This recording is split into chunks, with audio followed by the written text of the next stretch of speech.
Hey guys, welcome back to my channel. Thank you very much for joining me. For this video, I'll be doing the January 2021 question 8a, and it came from coordinate geometry. As you know, as related to coordinate geometry, you have to know about your intercepts, you have to know about the equation of your line, the length of your line, your midpoint, your slope, and all those good stuff, guys. So let's get right into it. So this question called for a few things. I made some notes here for you. So you need to know about the intercepts, and we have two intercepts, x-intercept and the y-intercept, because we have two axes, x and y axis. So the intercept is basically the point where the line cuts each axis. Here I have a visual description for you. So on the x-axis here, you see the line cut it at this point. So at this point, so we call the x-intercept. For the x-intercept, x has a value and y is equal to 0. Why we say that? Because when you cut at x here, it doesn't go up or it doesn't go down, it stays at the same point. So it's going to be x 0. For the y-intercept, here it cuts the y-axis at a particular point. So as you know, where the origin is at, x is equal to 0, y is equal to 0. So right here, at the origin, x equals 0. When you go up, y has a particular value. So it can be 0y, 0b, or 0c. I have b and c here, and it all depends on what you refer to as the equation of the line. Some persons will say y equal mx plus b, and others will say y equal mx plus c. They use several letters to represent m and b, so that's the reason why I put OB, OC. It could be HK, but all depends on how you see it. So let's move on. So the intercepts is going to be x0, and for the y-intercept, it's going to be yb, yc, or y. It's going to be 0y, 0b, or 0c. My bad.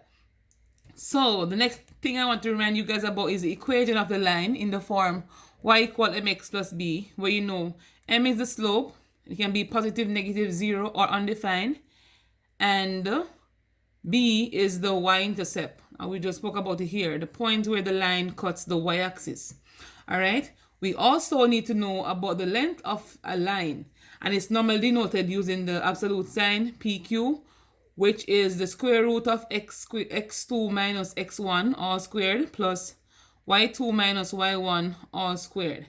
These are basically points that you will get from your coordinate plane or your Cartesian plane, and you label them x1, y1, x2, y2, and you're basically putting what you have. So don't worry, I'm going to explain that to you in the next episode, in the next thing to come, next pages. So the midpoint is also needed for this question. So the midpoint is basically you having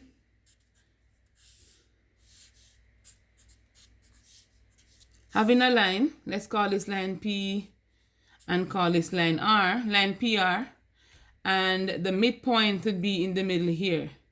In coordinate geometry, it's normally denoted by the capital letter X, but in different instances, they will tell you what they want the midpoint to be called. All right, so the midpoint is a center of a particular line. All right, and for the midpoint, it has an X value and it has a Y value. So to find the midpoint, if you don't have a graph, you can basically use the formula that says x1 plus x2 divided by 2 and y1 plus y2 divided by 2. At the end, it needs to give you a coordinate in x and y form. All right, guys, so let's move on to the question. Come on. So the first question says a straight line graph equal where x is equal to 5 minus 3y intersects the x-axis at the point P and the y-axis at the point Q. All right, you're asked to determine the coordinates of P and Q. So when it says it intersects the x-axis, as I explained to you earlier, once the line cuts the x-axis, that's your x-intercept. If it cuts the y, that's your y-intercept. All right, so let's go. So we need to find the x-intercept and the y-intercept. To do this, you have several ways you can go about it. I am going to show you a few of them. So one thing you can do first is to rewrite the equation given in the form y equal mx plus b. So rewrite x equal to 5 minus 3y in the form y equal mx plus b. All right, in this form, it's basically you solving for y. So in the transpose, make y the subject. So first thing we need to do is to get rid of this 5. It's a positive 5, so we subtract 5 from both sides. All right, so x minus 5 is equal to negative 3y. From here to divide by negative 3 on both sides. And here you see me separating it because at the end, you need to be able to determine the slope from the intercept at the end. So that's the reason why I divide everything by 3. You could have one division line and the 3 at the bottom if you wanted to. So I'm going to cancel here. So y is equal to negative 1 over 3x. These two negatives will give you a positive 5 over 3. So this is the equation of the line in the form y equal mx plus b. So that's our slope. And this already is our y-intercept. All right. So if you wanted to get the y-intercept from here, you know that for the y-intercept, the coordinate is going to be 0, y. So we're going to get to the next part now. So for the y-intercept, if you choose to rewrite the equation in the form y equal mx plus b, you'll see that intercept here is 5 over 3. So we will have y being 0, 5 over 3. So that would be our y-intercept. Another way you could do this is to, in the given equation, x is equal to 5 minus 3y. Since as x is equal to 0, so that's x, that's y. X is equal to 0. Where you see x, you put 0, and then you solve for y. The positive y, we're gonna subtract 5 from both sides. So negative 5 is equal to negative 3y divided by negative 3. On both sides, that cancel. Y is equal to 5 over 3. Here, y is 5 over 3. X is equal to 0. So it's basically 0, 5 over 3. All right, let's move on to the x-intercept.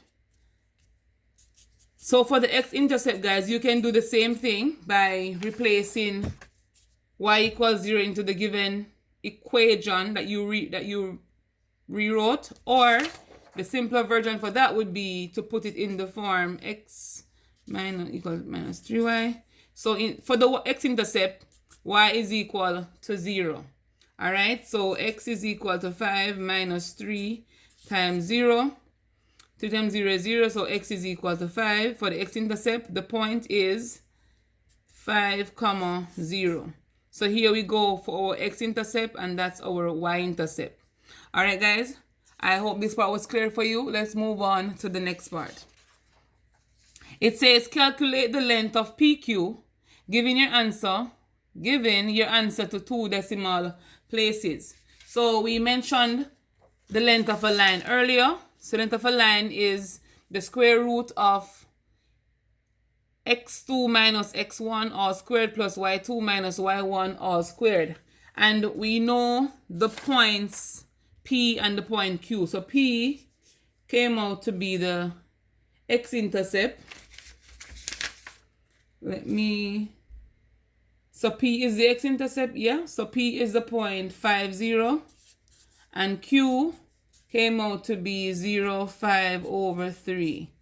All right, so from here, you can label the points x1, y1, x2, y2. It's up to you what you want to call x1 and y1, guys. There's no right or wrong way of it. It's up to you what you want to label. But you have to ensure that you don't call, you have to ensure that you don't say x2, y1. All right, use the same point at the different list labeling. So let's go. So the square root of x2 minus x1 all squared plus y2 minus y1 all squared. So from here, you're basically putting what you know into the given formula just to find the length of the line PQ. So let's go. So x2 is 0, so 0 minus 5 all squared plus y2 is 5 over 3 minus y1, which is 0 all squared. All right. So from here, you will have negative 5 all squared plus 5 over 3 all squared. You can go ahead and simplify. So negative 5 squared is 25 plus 5 over 3 squared is going to give you 25 over 9. All right. So we need to give our answers 2 decimal places, guys. So if you don't have a calculator that you can use to do the fractional part, you can basically convert the 25 over 9 to a decimal, hence giving you an easier and smooth route of doing this. I'm going to do that for the persons who don't know how to use the fractional part in the calculator. My calculator may be different from yours, so try to understand your calculator before you go into the exam. So 25 divided by 9 will give us a 2.7778. So I'm going to leave the 2 decimal places. So I'm going to say the root of 25 plus 2.78. All right. So this answer, so 2.78, come on, 2.78 plus 25 will give us the root of 27.78. Then you go to your square root, 27.78, and that's going to give you 5.27, and that's the 2 decimal places. All right. On the other hand, if you can do the fractional part in your calculator, that would be awesome. So what you basically do is to say the square root, I'm going to show you that part. So the square root of 25 plus, so math, go over to fraction, enter, then 25 over 9. And here we have the same answer. So the answer here is 5.27. So you didn't have to do the last 2 parts I did here. But if you do not understand the calculator to that extent, that's an easy way to do it, to get the correct answer to 2 decimal places. So the final part of the question, guys, they're asking us to find the midpoint of PQ. And this midpoint should be labeled as R. All right. So for the midpoint, guys, as I shared with you earlier, the midpoint formula is going to be x1 plus x2 divided by 2 and y1 plus y2 divided by 2. All right, I'm going to leave the formula right here. I'm going to rewrite the value of P and the value of Q just to keep us intact as it relates to the different points. So Q is 0, 5 over 3. So let's go. We're now going to be adding the x coordinates and the y coordinates. So you can go ahead again and label them x1, y1, x2, y2. So let's go. So remember the formula. So R is equal to x1 is 5. So it's 5 plus 0 over 2, comma. And it's separated by a comma. At the end, you're going to have a coordinate at the end. So it's going to be y1. So that's 0 plus 5 over 3 divided by 2, close the parentheses. All right. So from here, you'll have 5 plus 0, that's 5 over 2. And on this side, you have 5 over 3 divided by 2. So to simplify that, 5 over 3 divided by 2 is the same thing as saying 5 over 3 times a half. All right. And that will give you 5 over 6. So 5 over 6 would be the definite answer. If you wanted to convert this to a decimal, you could, because the question didn't say leave answer as fraction. So if you wanted to, you could, but that would be the simplified version of the midpoint. So I hope this video was useful to you guys. I tried my best to cover all the areas. I gave it as simple as possible. So if you have any question, feel free to comment below.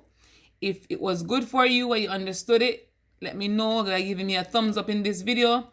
And I'll see you on the next video. Thank you for watching.